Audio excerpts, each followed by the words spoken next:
प्रशांत किशोर पढ़ाई छोड़ने वाले डॉक्टर के बेटे से भारत के चुनावी चाणक्य बनने तक की कहानी।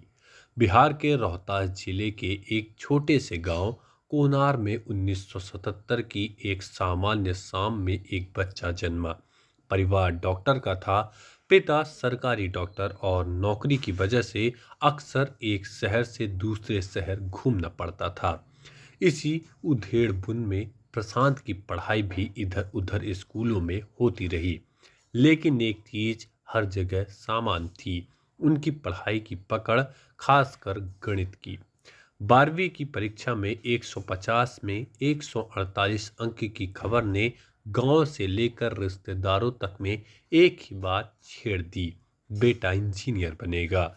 लेकिन प्रशांत ने वही किया जो कम ही लोग करने की हिम्मत करते हैं।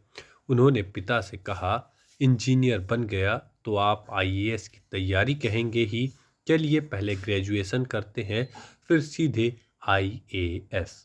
दिल्ली विश्वविद्यालय के हिंदू कॉलेज में दाखिला लिया, लेकिन वहीं से जिंदगी ने करवट बदल ली।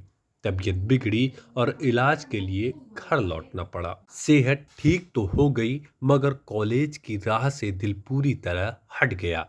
पूरे 3 साल तक किताबों से दूरी, यही वो वक्त था जब जिंदगी ठहर कर जैसे पूछ रही थी, अब अपनी राह खुद चुनोगे या सामने जो दिख रहा है वही पकड़ लोगे। कुछ समय बाद पढ़ाई की पगडंडी फिर मिली। लखनऊ से ग्रेजुएशन और हैदराबाद से पब्लिक हेल्थ में पोस्ट ग्रेजुएशन, और यहीं से दरवाजा खुला संयुक्त राष्ट्र यूएन की नौकरी का। भारत, अमेरिका, फिर अफ्रीका के चांद में फील्ड वर्क, गरीबी, बीमारी, कुपोषण और सिस्टम की असलियत। यही उन्होंने एक रिपोर्ट तैयार की, malnutrition in high growth states in India, जिसने भारत के विचारों का तूफान खड़ा कर दिया।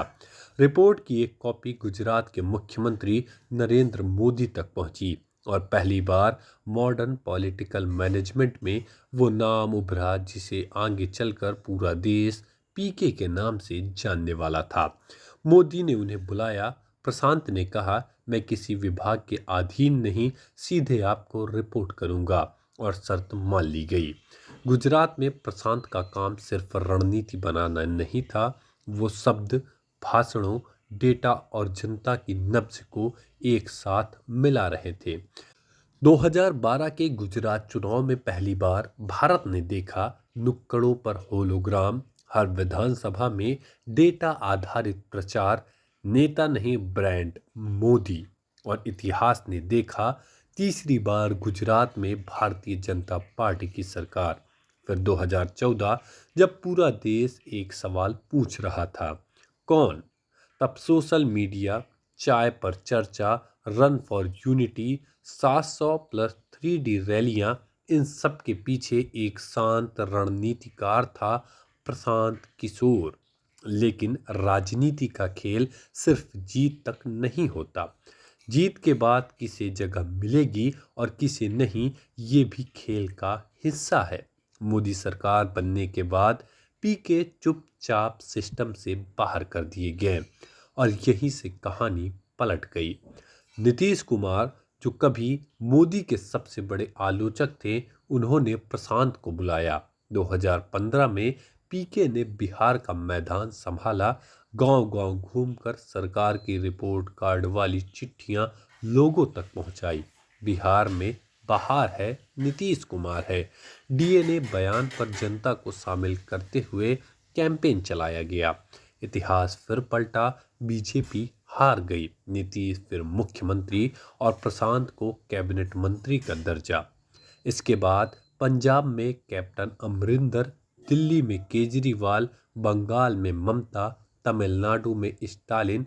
जिसे पीके ने कैंपेन चलाया, चुनाव लड़ने की स्टाइल बदल गई।